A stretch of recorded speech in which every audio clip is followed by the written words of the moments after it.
Hey allihopa, I'm Alexandra, this is Miranda. She doesn't want me to film on my own today, so she's gonna get to join me. And today I am starting a new series on this channel. This is going to be a sit-down video series where we talk about hard topics when it comes to parenting and momming. As you probably already saw in the title, the video or the series name is going to be #MomGuilt, and I just think that's a good hashtag that showcases how much we kind of compare ourselves to other people, especially when it comes to social media, and what you see isn't always the real truth or the whole truth. It's never the whole truth.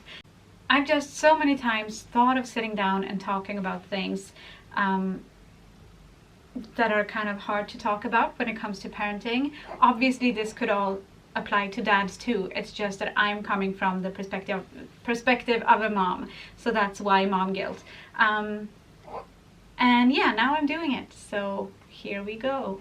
So for this first video I have decided to tackle a topic that I think was kind of the first mom guilt feelings that I had after having my first baby, and that is attachment to your baby. When I had my firstborn Tyrion about 6 years ago, or 6.5 years ago, I had this picture in my head that I think a lot of new parents have, that I would instantly bond with him and attach to him and love him from the second that I saw him as he came out of my womb, basically. And that did not happen. And I know now from doing research, from being very outspoken about this topic with other people, that this is pretty common, and it's also associated with a lot of guilt. I think both for moms and for dads. I know that Michael, my husband, had kind of the same feelings that I did, only I think I am better at talking about them, and I think in this specific instance, or this specific topic I should say, I think there's more pressure on moms than on dads. I think so. It's just, I don't know, isn't it true though that you hear when you talk about having a baby, people say that, oh, you're gonna love your baby instantly, and that motherly instinct and motherly love that everyone feels for their child. It's just something that you take for granted, I think, a lot of the time when you're expecting your first. And like I said, I did not feel that way.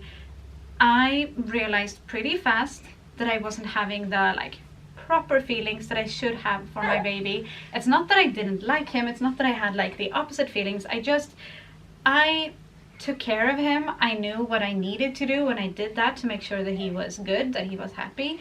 But I didn't have those love feelings for him. And so I started going to therapy actually. I talked to my midwife, who kind of referred me to this psychologist, I think she was, who was specifically working with parents' attachment to their kids. So she was definitely the person to see.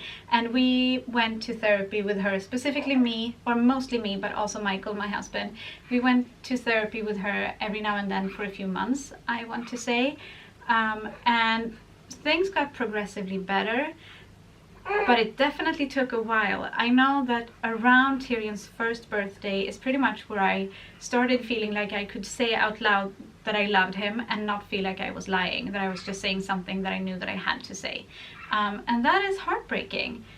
To not be able to say that you love your own child is just such a taboo thing.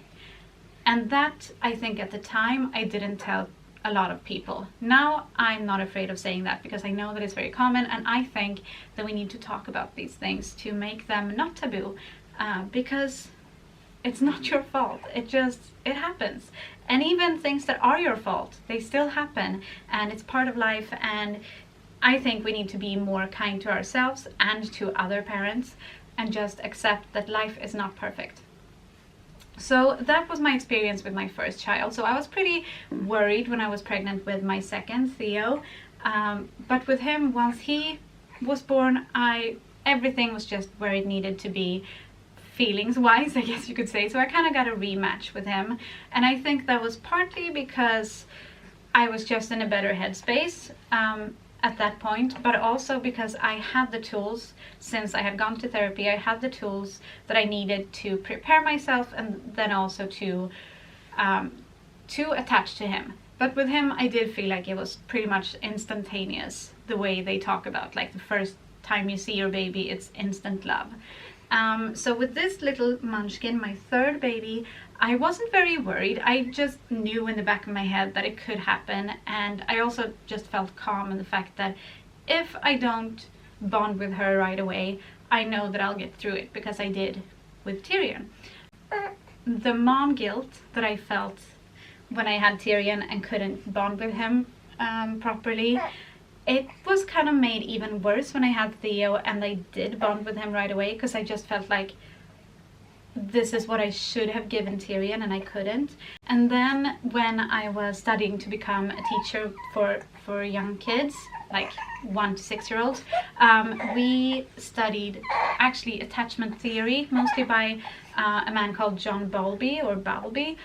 So if you want to read more about this topic, then I would suggest finding his books, because it was very interesting and very like enlightening for me. Obviously I was reading it as a teacher student, but since I had those issues with Tyrion a few years before, I obviously just almost all the time just kind of thought back on that experience and read the material with that in mind too, and that gave me even more mom guilt, because research definitely shows that kids develop better and have better relationships and other things. I can't remember all the specifics, when they have a good attachment to their parents or their caretakers, whoever they are.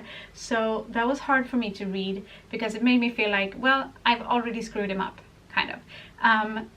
But at this point right now, 6.5-ish years down the line, I have mostly come to terms with just what everything has been like for me and for my kids, and I know that I have always tried my best, which kind of helps me deal with it as well.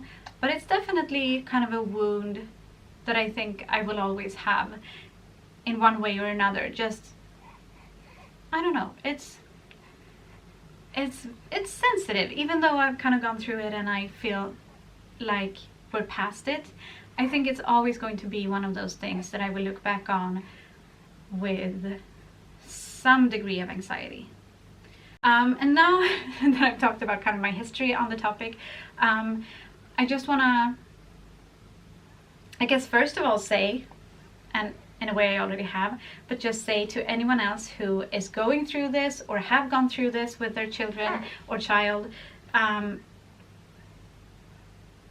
it passes. And I mean, obviously I can only talk from my own experience, but I think it's very, very rare that you have problems bonding with your baby or attaching to your baby and that it never fixes itself. I don't mean that in the way that it just fixes itself on its own and you don't need to do any work, but I think it's very, very rare that you never kind of find those feelings for your child.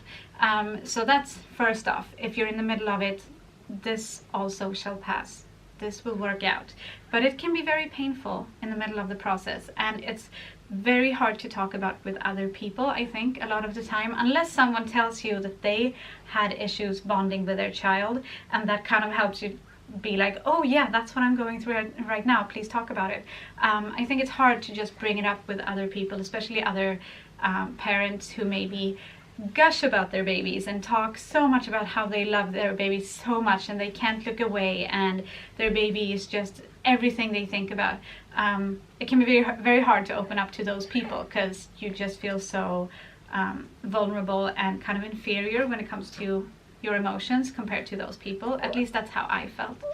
And I definitely encourage you, if you are going through something like this, to seek help.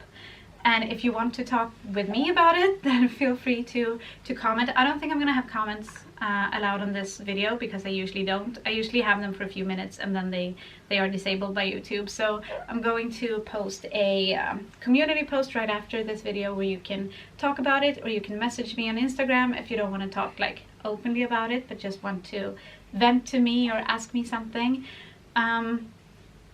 Because I do think that almost anything is made easier and it gets better if you can talk about it with someone. It doesn't have to be like your best friend, but just talk to someone. So I would love for this to be kind of a conversation, and obviously the comments not being enabled is kind of making that harder. But I would love to hear your experiences with this, even if you haven't had any attachment issues, but just your thoughts about it. Please send me messages or comment in the community post, because I think it's such an important and interesting topic. I really do. I really think it's very interesting.